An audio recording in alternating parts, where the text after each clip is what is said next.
அன்பார்ந்த உழைக்கும் மக்களே, ஜனநாயக சக்திகளே, உங்கள் தோழர் தாளமுத்து செல்வா பேசுகிறேன். இன்று மே 5 பாட்டாளி வர்க்க ஆசான் தோழர் காரல் மார்க்ஸ் 208வது பிறந்த நாள். 200 வருடம் கடந்தும் இன்னைக்கு காரல் மார்க்ஸ் ஏன் தேவைப்படுகிறார்? இன்னைக்கு பல தத்துவ ஞானிகள் உலகத்தை வியாக்கியானம் பண்ணார். ஆனால் காரல் மார்க்ஸ் மட்டுமே இந்த உலகத்தை மாற்றுவதற்கான திட்டத்தை முன்வைத்தார். இன்னைக்கு பல கொடுமைகள் அவர் அனுபவிச்சார். இன்னைக்கு பாத்தீங்கன்னா அவர் சட்டையை கூட அடகு வச்சு நூலகத்துக்கு போக முடியாம, லண்டன் நூலகத்துக்கு போக முடியாம பரிதவிச்சார். அது மட்டும் இல்ல, 7 குழந்தைகளை 4 குழந்தைகள் பட்னியால இறந்தாங்க. தன்னோட உடல் முழுவதும் தோல் வியாதியால பொக்களமா இருந்துச்சு. அப்போ உட்கார கூட முடியாது. ஆனா நின்றுகிட்டே தன்னோட படைப்புகளையும் ஆய்வுகளையும் எழுத்துக்களையும் நின்றுகிட்டே செஞ்சார். அதன் மூலமாக தான் இன்னைக்கு மூலதனமா இருக்கட்டும், கம்யூனிஸ்ட் கட்சி அறிக்கையா இருக்கட்டும், இப்படி எல்லாமே வெளியே வந்துச்சு.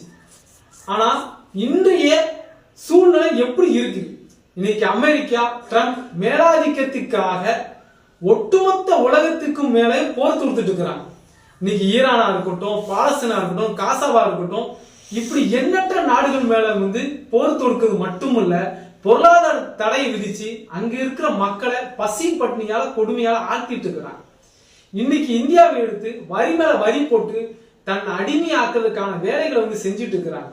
இங்க மோடி கும்பலோ இந்த ராஷ்டிரத்தை அமைக்கிறதற்காக இன்னைக்கு அமெரிக்காவோட சேர்ந்து அடிமையாக்கி இந்தியாவை அடிமை நோக்கி நகர்ந்துட்டு இருக்கிறாங்க.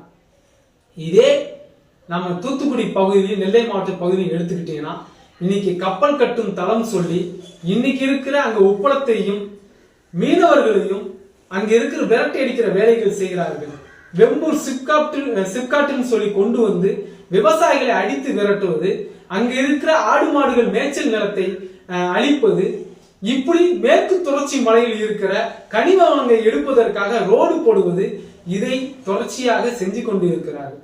இதன் மூலமாக தற்சார்பு பொருளாதாரத்தை அளிக்கிறார்கள். இந்த ஏகாதிபத்தியங்கள், இந்த அமெரிக்க மேலாதிக்கத்திற்காக ஒட்டுமொத்த நாட்டு வளங்களையும் சூறையாடி கொண்டிருக்கிறார்கள். நம் வளத்தை சூறையாடி கொண்டிருக்கிறார்கள். அப்போ இந்த ஏகாதிபத்திக்கு எதிராகவும் மேலாதிக்கத்துக்கு எதிராகவும் நாம் தேவைப்படுவது இன்னைக்கு இருக்கிற மார்க்சிய கண்ணோட்டம். அந்த அடிப்படையில் தான் இந்த கம்யூனிஸ்ட் கட்சி அறிக்கையும் மூலதனம்.